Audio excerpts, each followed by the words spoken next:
want to start by saying thank you to Vice President Pence for coming to Rhode Island. Why am I thanking Mike Pence for coming to Rhode Island? Because I know when Mike Pence shows up, the people rise up.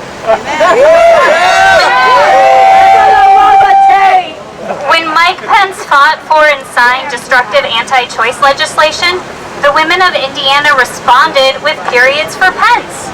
After all, Mike Pence is an expert on women's bodies and reproductive health. So he should be pleased to hear about our menstrual cycles, since they are part of our reproductive health. So thank you, Mr. Pence, for coming to Rhode Island. So I can tell you, I started menstruating on Tuesday. And what happened when Mr. Pence goes to Washington? Donations to Planned Parenthood increase. What happens when Mr. Pence has a birthday?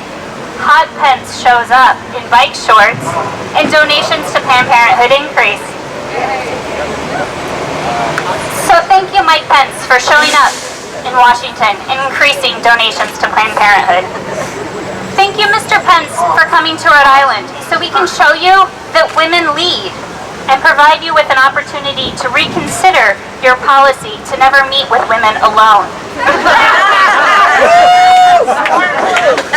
Rhode Island is one of just 4 states with a female governor, which I assume is no problem for Mr. Pence.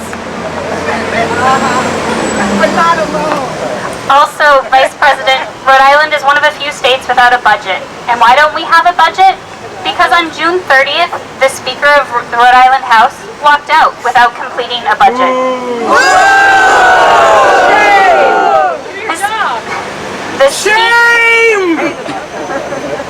The Speaker decided to ignore the will of Rhode Island voters and the work he was elected to do because he could not control the process with his handshake, politics, and backroom deals.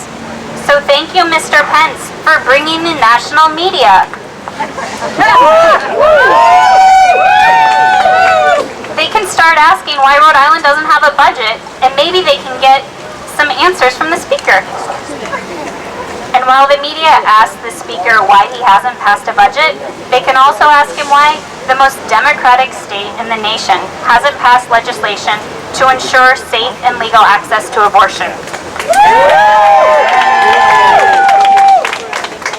The fact is simple. Rhode Island can't go on without a budget. We can't ignore health care for over half the population, because limiting certain health care limits health care for everyone. But most of all, we need reproductive health care protections and a law codifying Roe v. Wade here in Rhode Island because of leaders like Mike Pence. Mike Pence has a long history of attacking women, and those attacks will continue. Rhode Island can fight back against the attacks of Mike Pence and Donald Trump. We can call the members of the General Assembly, the Speaker, the President of the Senate, the Governor, and ask them to get back to work. Because the threat to our country is real, and it's right here in Providence.